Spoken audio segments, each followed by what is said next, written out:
Флаери во вид на потерници со ликот на пратеникот Благој Бочварски осамнаа излепени на повеќе локации во Штип.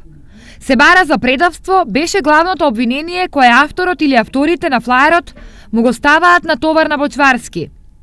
Сево ова е подкрепено со делови од така наречената албанска платформа за која СДСМ преговараше со ДУИ. Прифати официализирање на албанскиот јазик, прифати редефинирање на државата, воведување на казни од 5000 евра за неупотреба на албанскиот јазик, промена на химна, знаме, устав, се само дел од обвинувањата наведени на флаерот.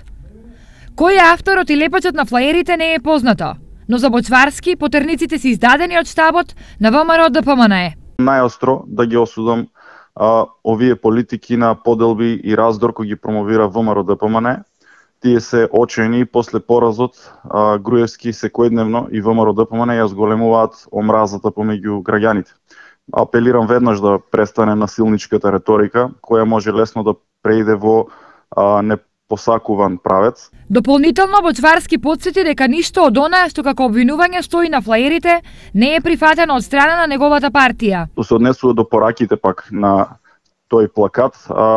Граѓаните знаат, меѓутоа еве ќе повторам дека нема промена на знаме, химна, грб, банкноти, униформи, нема казни од 5000 евра за граѓаните, има владина програма која што може секој од граѓаните да ја прочита, која ја подготви Социјалдемократскиот сојуз во име на новата влада.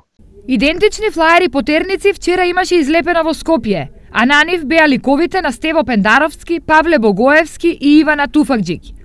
Претходно во Штип имаше излепено флаери со банкноти од 1000 денари со албански символи на нив и предупредување за казните до 5000 евра за неупотреба на албанскиот јазик.